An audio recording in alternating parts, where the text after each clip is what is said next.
audiologist here to see you It's nice to see you. and have you do a few things with your voice.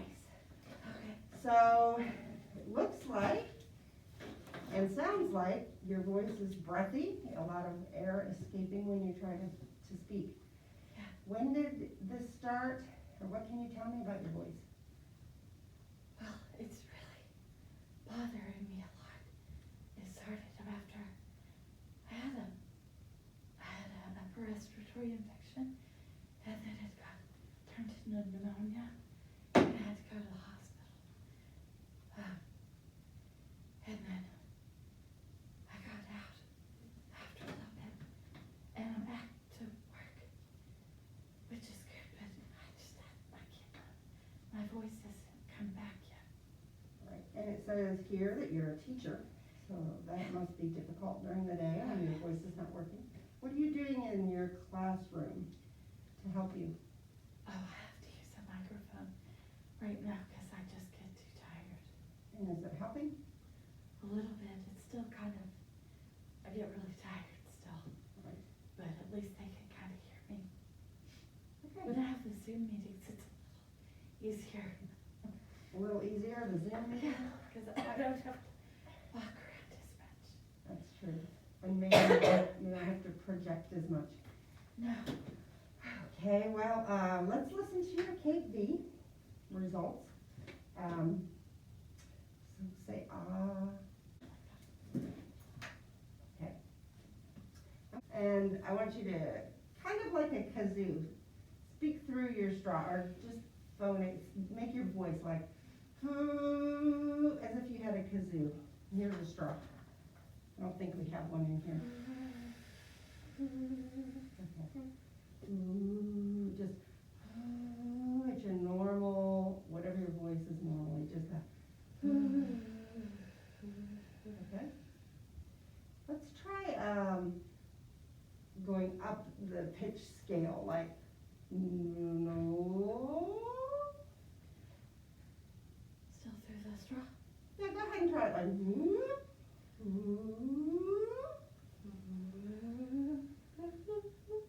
Okay, let's try it without the straw, like with the word knoll, K-N-O-L, like no. No. Well, some of your voice, some of those pitches work. How about trying just talking a little higher pitch? Just a little higher than what you're normally, maybe just a little half step up, like mine is, try,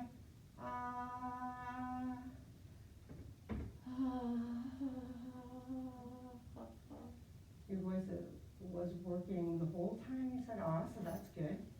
Let's try pushing on the table. Let's see if we can kind of push your vocal folds together a little bit. So, and push when you're saying Okay. So you're getting your vocal folds together a little better.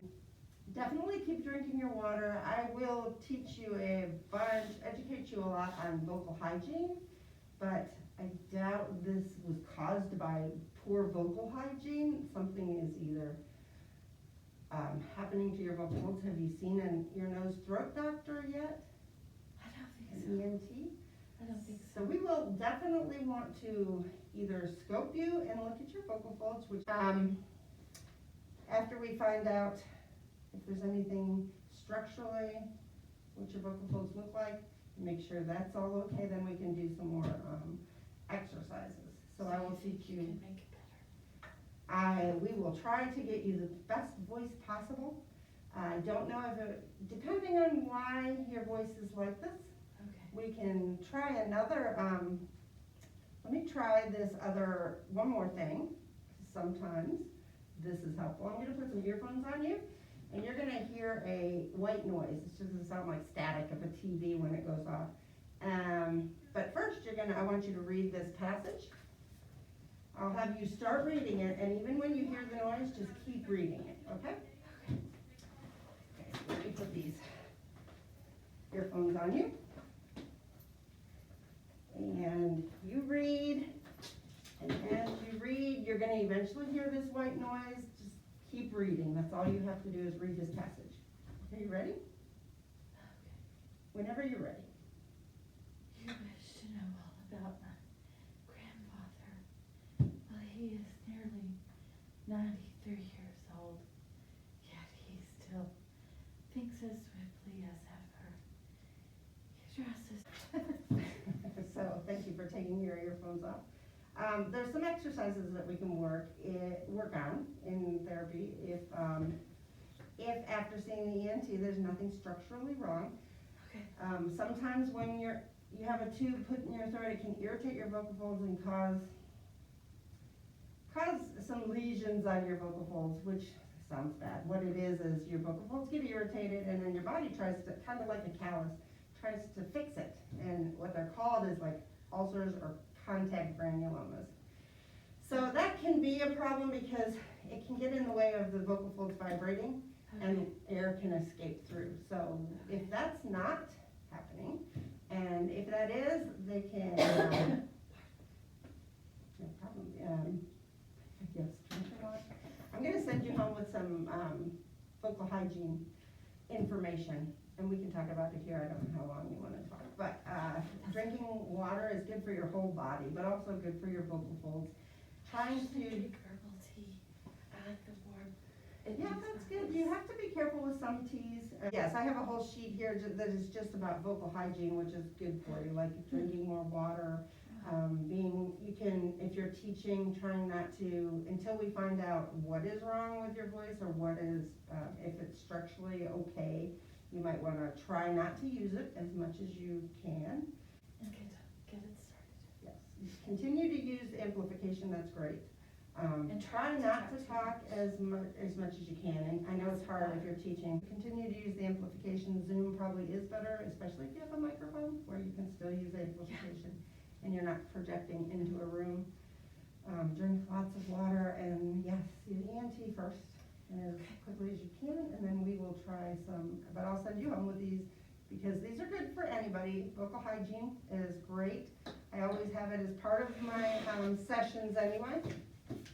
And that's, so I'll Thank you for send you your that. time. Okay, I and call me appreciate or email me. You have my email or my phone number I or do. the clinic number, and you can call for after you have an ENT look at your vocal folds. I want that report. Okay. It was nice to meet you.